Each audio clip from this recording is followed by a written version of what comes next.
Le froid la saisissait, la faisant frissonner tandis qu'elle serrait son ventre de 8 mois.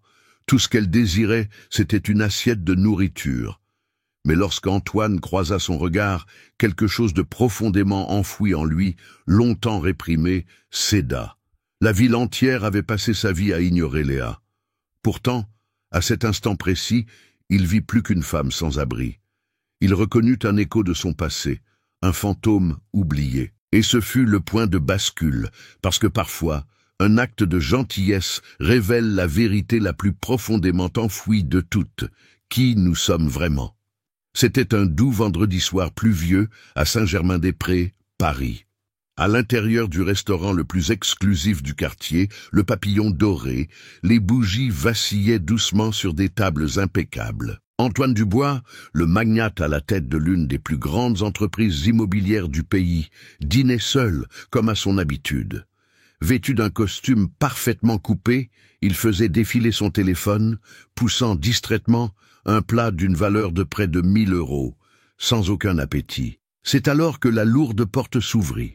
Une jeune femme entra, trempée jusqu'aux os, les cheveux collés au visage, les pieds nus et un ventre proéminent tendu sous un sweat à capuche déchiré. La maîtresse de maison tenta de l'intercepter, mais Léa se tenait déjà devant la table d'Antoine. « Excusez-moi, monsieur, y a-t-il quelque chose que vous n'allez pas finir ?»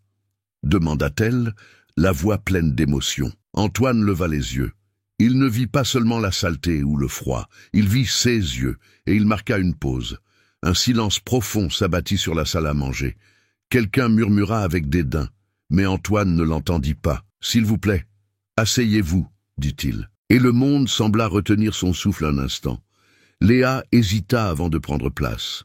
Ses vêtements mouillés collaient à sa silhouette mince, et son ventre lui semblait plus lourd que d'habitude. « Je suis très sale. » murmura-t-elle, jetant un coup d'œil autour, sentant les regards transpercer sa peau comme des poignards. « Vous êtes enceinte et affamée.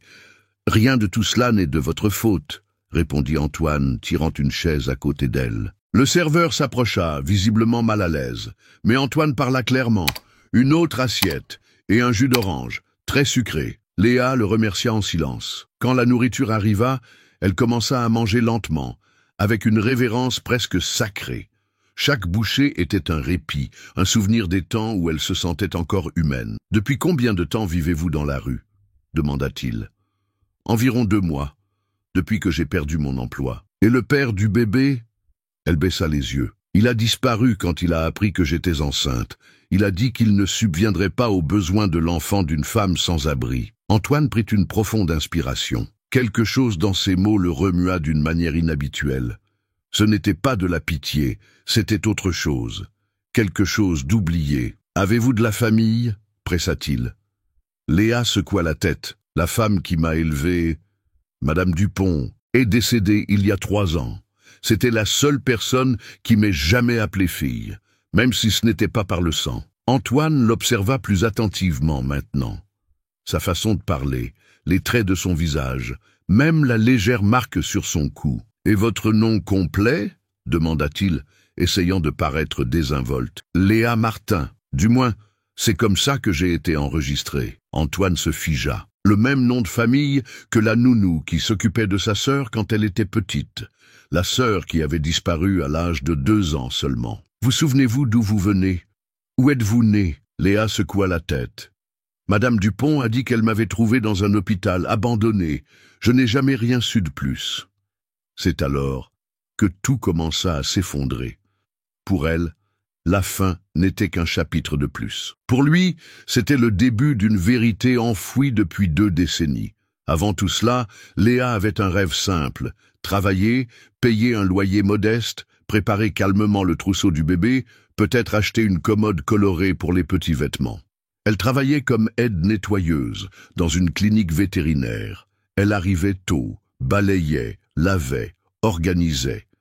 Elle ne se plaignait jamais.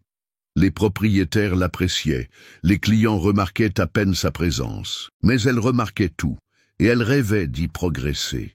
Au début de sa grossesse, elle cachait son ventre sous des uniformes amples. Mais à 5 mois, il devint impossible de dissimuler. Son patron la convoqua, pour un entretien. « Vous êtes excellente, Léa, mais c'est un environnement délicat. Les femmes enceintes perturbent le rythme. » Elle essaya d'argumenter, dit qu'elle s'en sortirait, qu'elle avait juste besoin du travail un peu plus longtemps. « Ne le prenez pas personnellement, mais nous devons penser à l'efficacité de l'équipe. » Elle fut licenciée sur le champ. Elle partit avec une enveloppe marron et une boule dans la gorge. Avec ses indemnités de licenciement, elle loua une petite chambre à l'arrière d'une maison. L'endroit était étouffant, sans fenêtre, mais il y avait un matelas et une cuisinière.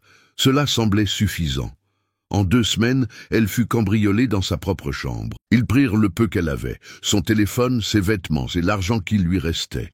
La propriétaire, craignant des ennuis, lui demanda de partir. Enceinte et sans serrure. « Vous allez attirer la malchance ici. » Léa commença à dormir à la gare routière. Elle tenta d'obtenir une place dans des refuges, mais tous la refusèrent à cause de sa grossesse. « Nous n'avons pas les installations pour les femmes enceintes. »« Essayez ailleurs, » lui disait-il. Toujours ailleurs. Toujours personne. Elle commença à mendier de la nourriture au marché, puis dans les bars, puis à n'importe quel coin de rue. Malgré tout, elle croyait que le père du bébé pourrait réapparaître. Un jeune homme de son quartier qu'elle avait rencontré quand elle avait encore un foyer et des amis. Il lui avait dit qu'il l'aimait, mais il disparut aussi vite qu'il avait promis de rester. La première fois que Léa dormit dehors, ce fut dans un parc près de l'hôpital Saint-Louis. Elle s'allongea le ventre vers le haut, essayant de sentir si le bébé bougeait encore. « Tout va bien là-dedans, n'est-ce pas? Maman va s'en sortir. » Mais chaque jour, il devenait plus difficile de croire à cette phrase. Et elle pensait toujours qu'elle pourrait tout arranger. La pluie de cette aube ne montrait aucune pitié. Léa était recroquevillée sous l'auvent d'une pharmacie fermée, enroulée sur elle-même, son sweat à capuche trempé collant à sa peau. Son pantalon déchiré laissait le vent glacial la transpercer. Ses pieds étaient enflés, ses chevilles douloureuses. Son ventre pesait comme si elle ne portait pas un bébé, mais un univers. À côté d'elle, une couverture mouillée. Quelqu'un l'avait jetée aux ordures quelques heures plus tôt. Elle ne se souvenait pas de la dernière fois qu'elle avait mangé quelque chose de chaud. 2 jours auparavant, elle avait partagé un pain moisi avec un vieil homme silencieux qui vivait sur le trottoir de la rue de Rivoli. Il toussait du sang. Il n'était pas réapparu. Cette nuit-là, Léa pleura. Mais ce n'était pas le cri désespéré, bruyant. C'était un sanglot presque silencieux, étouffé, parce que dans la rue, pleurer fort était dangereux. Cela montrait de la faiblesse, et la faiblesse était une invitation à être attaquée. Elle parla doucement à son ventre. « Je suis désolée, mon amour, maman n'a rien pu trouver aujourd'hui, mais demain sera différent, je le promets. » De l'autre côté de la rue, les lumières des restaurants scintillaient, des couples trinquaient avec des verres coûteux, des rires, musique d'ambiance, serviettes pliées comme des fleurs. Elle traversa, déterminée. D'abord, elle alla à la boulangerie du coin. Elle demanda du pain rassis. L'employé dit qu'il n'en avait pas. Un mensonge. Elle avait vu un sac de restes être jeté. Puis elle essaya un bistrot français. Une femme bien habillée la regarda de haut en bas et dit « Vous allez effrayer les clients. Éloignez-vous de la vitrine. » À la 3e tentative, un snack-bar la menaça de faire appel à la sécurité. À la 4e, ils l'ignorèrent comme si elle était invisible. Chaque « non » était comme un coup de poing à la poitrine. Mais le pire de tout n'était ni la faim, ni le froid, ni la douleur. C'était de ne pas être vu. Les gens détournaient le regard, faisaient semblant d'être sur leur téléphone, traversaient la rue, comme si Léa était une ombre, une silhouette humaine qui salissait le riche paysage. Vers 21h, elle s'assit sur le trottoir près d'un restaurant élégant. Elle regarda à l'intérieur, lustre, verres en cristal, serveur en gants blancs, et un homme, seul, sur son téléphone, poussant sa nourriture comme s'il ne goûtait rien. Léa hésita. Elle sentit le bébé bouger. C'était un signe. Elle se leva, traversa lentement la rue, le cœur battant, le souffle court. Elle entra dans le restaurant. La maîtresse de maison s'avança vers elle avec un regard cinglant. Mais Léa parla la première. « Excusez-moi, monsieur. Y a-t-il quelque chose que vous n'allez pas finir ?» Et c'est là que tout se figea. Les gens se turent. Un vieil homme marmonna. Quelle absurdité! Une femme chuchota, c'est une arnaque. Un autre homme grommela, elle n'est même pas vraiment enceinte. Mais l'homme à table, celui au regard perdu, la fixa, et il ne vit pas une femme sans abri. Il vit quelque chose dans ses yeux, qu'il reconnut sans comprendre pourquoi. « S'il vous plaît, asseyez-vous », dit-il, tirant la chaise à côté d'elle. Léa crut avoir mal entendu, mais non. Serveur, une autre assiette, et un jus, très sucré. Et à cet instant, dans ce lieu de luxe et d'arrogance, quelqu'un vit enfin Léa comme un être humain. Vous êtes-vous déjà senti invisible, comme si vous hurliez à l'intérieur mais que personne ne le remarquait? Si cette scène vous a aussi serré la gorge, laissez un « oui » dans les commentaires. Juste pour que je sache que vous êtes là, que cette histoire vous touche comme elle m'a touché. Dans la maison d'Antoine, le silence n'était brisé que par le bruit de la pluie tambourinant contre les larges fenêtres. Léa tenait la tasse de thé à deux mains, essayant d'absorber la chaleur. Elle portait une chemise ample qu'il lui avait prêtée. Ses cheveux, encore humides, tombaient sur ses épaules. Son regard timide alternait entre méfiance et gratitude. Antoine observait. Il y avait quelque chose dans son expression, pas seulement la souffrance évidente, mais une dignité profonde, intacte, comme quelqu'un qui tient encore à ses morceaux brisés avec fierté. « Vous n'avez pas besoin de me remercier, Léa, » dit-il. « Vous aider, peut-être que ça m'aide aussi. » Elle hocha la tête en silence. Après un moment, il brisa la tension. « Puis-je vous demander quelque chose de plus personnel ?»« Bien sûr, » répondit-elle doucement. « Avez-vous des marques de naissance? Des cicatrices de quand vous étiez bébé ?» Léa parut surprise par la question. « Oui, j'en ai une marque étrange sur mon cou. Ça ressemble à une demi-lune. Depuis que je suis petite. » Antoine retint son souffle. Sa sœur avait disparu à l'âge de 2 ans. Et elle avait aussi une marque sur son cou. Pas une demi-lune, mais quelque chose de très similaire. Il regarda Léa plus longuement. Ce n'était pas seulement la couleur de sa peau, ni ses yeux, c'était la sensation, comme s'il se trouvait devant quelqu'un que son corps reconnaissait, même si son esprit ne savait pas encore comment. Le lendemain, il programma un examen de routine pour Léa à l'hôpital. Il prétexta une inquiétude pour le bébé. Mais il demanda aussi discrètement des tests génétiques. Il avait besoin de savoir. Il avait besoin de dissiper le doute ou d'affronter la vérité. Alors qu'il conduisait vers la clinique, Léa caressait son ventre, murmurant à l'intérieur « Est-ce ici que nous recommençons ?» Antoine serra le volant. Il ne savait pas si c'était une coïncidence. Mais pour la première fois depuis des années, il voulait croire que ce n'était pas seulement le hasard. Lors de sa première nuit sous un toit, Léa ne put fermer les yeux. Non pas par peur, mais parce que le silence de la maison était presque assourdissant. Allongée dans des draps propres, enveloppée par la douce odeur de lavande, elle gardait sa main sur son ventre, sentant la petite Aurore bouger plus que d'habitude. C'était comme si la petite fille était elle aussi surprise par ce confort soudain, ou reconnaissante. Dans la pièce d'à côté, Antoine faisait les 100 pas. Il fouillait de vieilles photos. Certaines étaient jaunies par le temps. Sur l'une d'elles, il avait 6 ans, tenant dans ses bras une petite fille blonde, en couche, qui riait à la caméra. Sur son cou, la marque immistakable. Il zooma sur son visage et regarda de nouveau Léa, endormie sur le canapé quelques heures plus tôt. La ressemblance était troublante. Mais si ce n'était que de l'imagination, une cruelle coïncidence? Le lendemain, ils allèrent à l'hôpital. Les soins prénataux furent minutieux. Léa était en bonne santé, malgré la malnutrition. Le bébé, par miracle aussi. « C'est une battante, cette petite », dit l'obstétricien. Dehors, Antoine remplit discrètement les papiers pour le test ADN. Il demanda une confidentialité totale. Quand il remit le formulaire, ses mains tremblaient. Sur le chemin du retour, le silence entre eux était confortable. Pas de questions, pas de réponse. Juste le bruit du moteur et la légère pluie sur le pare-brise. Dans la cuisine de la maison, Léa prépara du riz et des œufs, avec une joie presque enfantine. « Tu sais cuisiner ?» demanda-t-il. « J'ai appris avec Madame Dupont. Elle disait que quiconque sait faire du riz bien aéré ne mourra jamais de faim. » Antoine sourit. d'une manière qu'il n'avait pas souri depuis des lustres. Tandis qu'elle faisait la vaisselle, fredonnant doucement, il remarqua quelque chose de nouveau. Sa présence emplissait la maison. Un espace qui n'était autrefois que mûr et vert semblait maintenant respirer. Cette nuit-là, Léa dormit profondément, pour la première fois depuis longtemps, sans peur.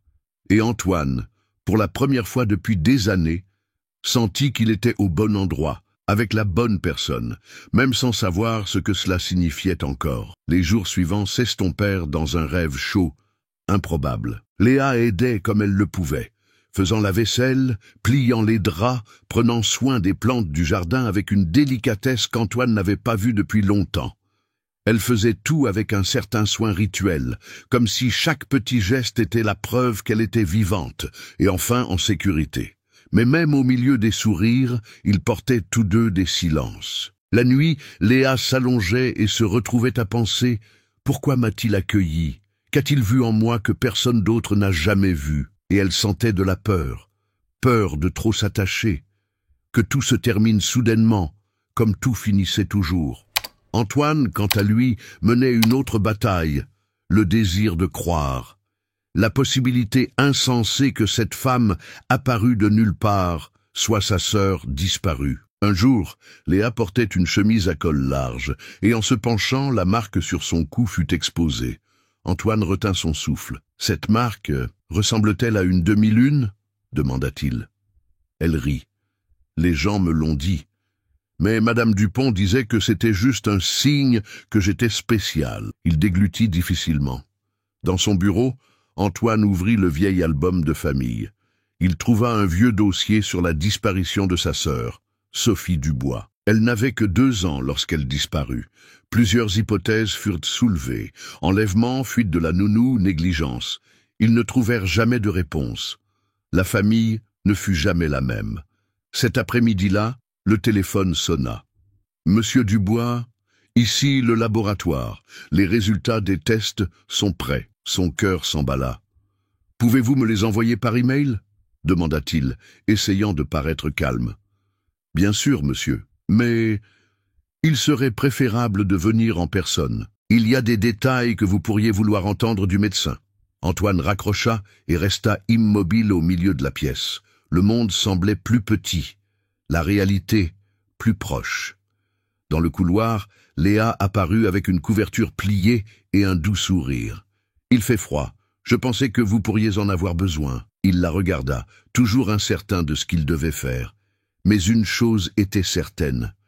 Quoi que l'on découvre le lendemain, cela changerait tout entre eux. Le cabinet du médecin était silencieux, décoré de tableaux de paysages apaisants et sentant le désinfectant coûteux. Antoine ne se souvenait plus de la dernière fois que ses mains avaient été aussi froides. Léa était à côté de lui, pressant légèrement son ventre, nerveuse face à ce qu'elle ne comprenait pas. Le médecin entra avec un dossier dans les mains, grave mais serein. « Monsieur Dubois, Léa, les tests ont confirmé la compatibilité génétique. Vous partagez le même ADN au degré de frères et sœurs. » Antoine ferma les yeux. Le monde sembla tourner. Léa le fixa confuse. « Frères et sœurs ?» demanda-t-elle déconcertée. « Qu'est-ce que vous voulez dire ?» Antoine prit un instant pour trouver ses mots. « Léa, ma sœur Sophie, a disparu quand elle avait 2 ans. Nous avions une nounou nommée Martin, le même nom de famille que vous portez. Elle a disparu avec vous un après-midi. Mes parents ne s'en sont jamais remis. Je n'ai jamais cessé de chercher. » Léa recula d'un pas. « Non, ce n'est pas possible. Madame Dupont m'a élevé comme sa fille. Elle a dit qu'elle m'avait trouvé dans un hôpital.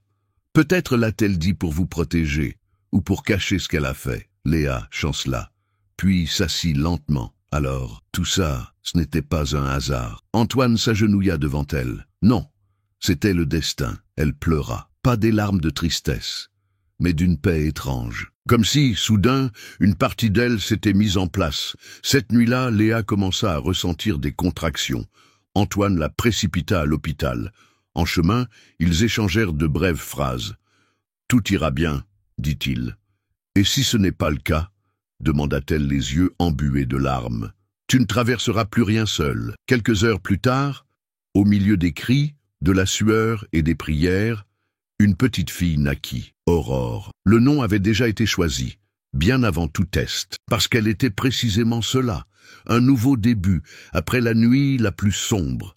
Lorsque le médecin plaça le bébé dans les bras de Léa, elle pleura sans honte. Elle est parfaite. Antoine regarda la petite fille et vit la même petite marque sur son cou, une demi-lune, comme sa sœur, comme sa mère.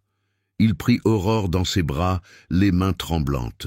« Salut, Aurore, je suis ton oncle, et je te protégerai pour toujours. » Léa, encore essoufflée, le regarda et murmura « Antoine, tu m'as rendu tout ce que la vie m'avait pris, même qui j'étais. » Il sourit, pour la première fois, complètement. « Et tu m'as donné quelque chose que l'argent n'aurait jamais pu acheter. Un sens. » Derrière la vitre, l'infirmière accrocha une fiche. « Aurore Martin Dubois, 3,1 kilos. Un miracle né de l'improbable. » Quelques semaines plus tard, la maison d'Antoine ne semblait plus la même. Ce n'était pas le mobilier, c'était des sons. Les rires doux de Léa, les doux pleurs d'Aurore, l'odeur du café le matin, la lumière qui entrait différemment par les fenêtres. Léa était plus forte. Il y avait quelque chose de nouveau dans son regard. Une lueur calme et mature, comme quelqu'un qui a survécu au naufrage, et qui construisait maintenant quelque chose sur le rivage. Assise sur le canapé, avec sa fille endormie sur ses genoux, elle dit « Antoine, j'ai passé ma vie à penser que je n'étais personne, que j'étais jetable, mais tout a changé quand quelqu'un m'a vu. » Il sourit. « Tu n'as pas seulement été vu, tu as été trouvé. » Léa caressa le front d'Aurore. « Je l'élèverai en sachant cela, qu'elle n'est jamais insignifiante, qu'elle a de la valeur, même quand le monde dit le contraire. » Antoine hocha la tête. Il prit une photo encadrée sur le buffet et la lui tendit. C'était la vieille photo, eux deux, encore enfants, dans un jardin. « Tu te souviens de ça ?» demanda-t-il. Elle regarda l'image un long moment. « Pas encore, mais quelque chose à l'intérieur de moi se souvient. Et peut-être est-ce la plus grande vérité de toutes. Parce que l'histoire de Léa n'est pas seulement celle de retrouvailles fraternelles, c'est celle de retrouvailles avec sa propre identité, avec la dignité, avec un amour qui ne dépend pas de titre, ni de nom de famille, ni de compte bancaire.